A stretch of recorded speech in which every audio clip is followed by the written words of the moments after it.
আসসালামু আলাইকুম এভরিওয়ান, আপনারা কেমন আছেন? দয়া করে ভালো থাকবেন। আমাদের নতুন একটা রান্নার ভিডিও নিয়ে হাজির হলাম। এখানে দিয়ে দিচ্ছিলাম পেঁয়াজ কুচি, টমেটো কুচি, কাঁচামরিচ কুচি দিয়ে দিলাম। এখন দিয়ে দিব স্বাদ মতো লবণ দিয়ে দিব।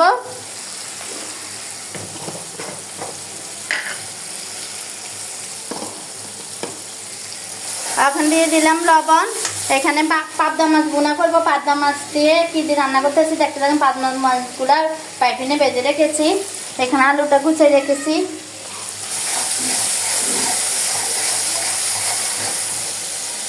লবণটা দেওয়া হয়ে গেছে। এখন দিয়ে দিব রসুন বাটা। রসুন বাটা দিয়ে দিলাম।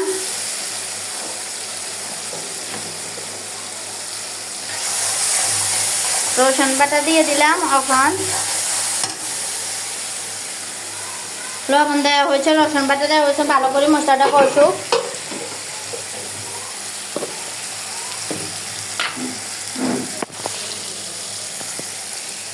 এখন দিয়ে দিব হলুদ গুঁড়ো। হলুদ গুঁড়োটা দিয়ে দিব। এখন দিয়ে দিব মরিচ গুঁড়ো।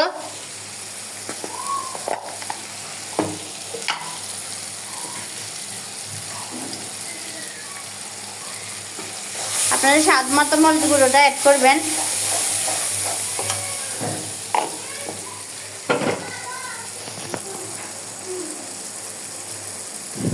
এখন মশলাটা কষানো হয়ে গেছে। ওখানে একটু সামান্য পরিমাণ পানি দিয়ে দিব।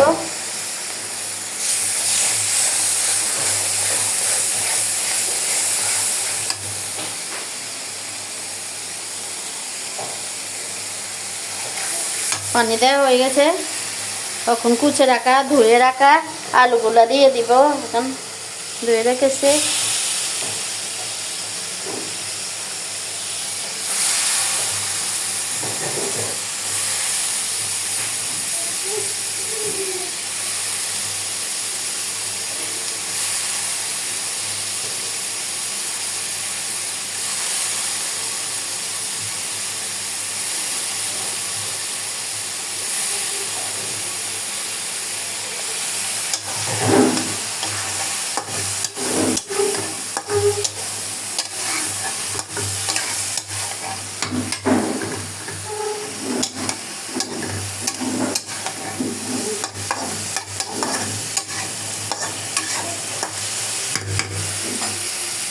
মশলাটা কষে নিয়েছি, আলুগুলা দেওয়া শেষ।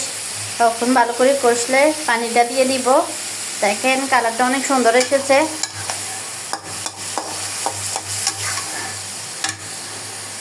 এইভাবে কে আলু খুঁজে এরকম আলু খুঁজে পাবদা মাছ দিয়ে রান্না করে খেয়েছেন কমেন্ট করে জানাবেন। আমি ঠিক যে পাইপিনে পাবদা মাছগুলো বেজে রেখেছি। দেখেন আলুগুলো ভালো করে কষানো হয়ে গেল। আর মোটামুটি কষাই নিব। দেখেন কালারটা খুবই সুন্দর একটা কালার এসেছে। কে খেয়েছেন কমেন্ট করে জানাবেন। প্রচুর প্রচুর শেয়ার করবেন, কমেন্ট করবেন। আর কমেন্ট শেয়ার করতে ভুলবেন না।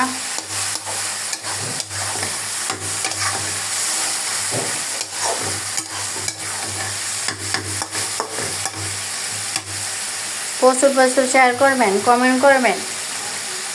কে খেয়েছেন কমেন্ট করে ইনশাল্লাহ জানাবেন।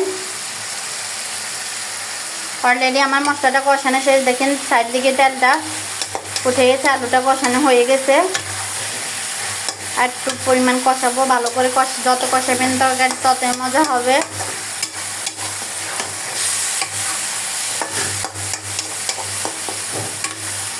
কালারটাও দেখুন অনেক সুন্দর একটা কালার এসেছে। অনেকটা কষানো হয়ে গেছে। তখন পানি দিয়ে দিব।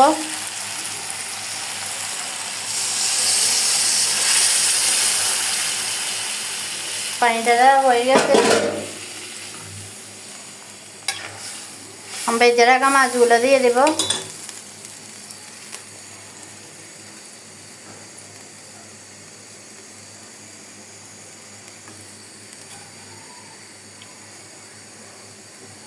ভেজে রাখা মাছগুলো দিয়ে দেব।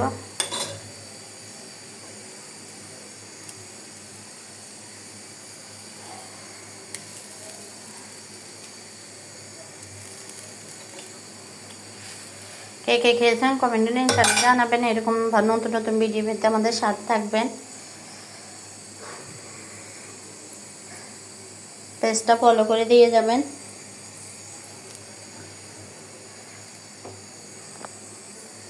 দেখেন তরকারি কালারটা খুবই সুন্দর এসেছে। তরকারি বলক ওঠা শুরু হয়ে গেছে।